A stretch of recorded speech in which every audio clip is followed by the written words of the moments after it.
अस्सलाम वालेकुम जी दोस्तों। है जी एक लाल रंग वाला कबूतर है, किसी का आके बहन दिया अपने बगैर तो नाल उड़ गए, वो बहन ही नहीं देंगे। है दोस्त शौक करन जरा, है जरा है देखो जी, लाइव तो दिखाई है जी, बहदा तो फटदा है किसी का कबूतर है। लो जी बह गया कोने से। लो जी पिजन कॉर्नर चैनल सब्सक्राइब करो। ठीक हो गया दोस्तों, बहुत अच्छा कबूतर है माशाल्लाह।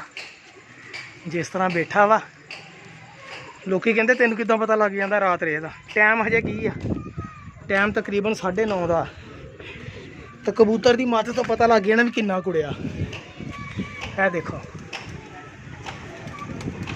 यह कबूतर है, यदी हालत देख लो की लगता किन्ना कुड़िया होएगा।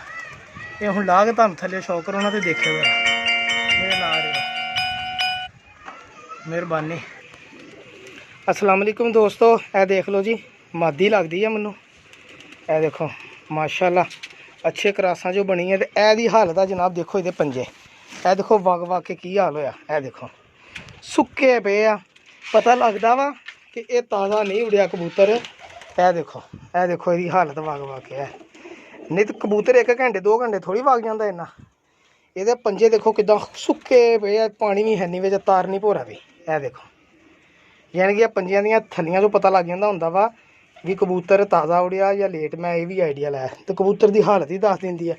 यह कबूतर है जनाब, पता नहीं कबूतरी है या कबूतर माशाल्लाह बहुत अच्छा। ये उड़िया शामी आ या उड़िया कल का ही आ, हूँ ये नहीं पता भी शामी उड़िया वा या ये कल सवेर का या दोपहर का उड़िया। ठीक हो गया जी दोस्तों। ए देखो है माशाल्लाह, ए अखा इसकी हालत देख लो तुम, जिदा उत्ते बैठा सी वो भी तुम देख ही लिया जी कंडीशन। तो यह कबूतर है जनाब, है लो कबूतरी लगती शक्ल लो, लेकिन अल्लाह जानता जी। है देखो जी माशाल्लाह।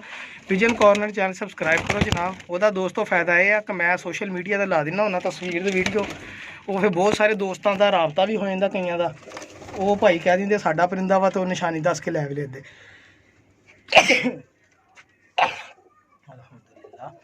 देखो दोस्तों ये हालत है।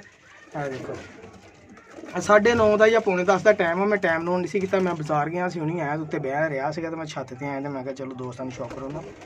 देखो माशाल्लाह अच्छा कबूतर वगैया कबूतर पिया वा जी माशाल्लाह। बहुत अच्छी परवाज वाला टैडी आ। ठीक है जी, टैडी कबूतर ही लगता वा। एदी कंडीशन देखो माशाल्लाह। पर मारन का स्टाइल दसन दिया भी मैं बहुत जोर लाया। पिजन कॉर्नर चैनल सब्सक्राइब करो, बहुत शुक्रिया।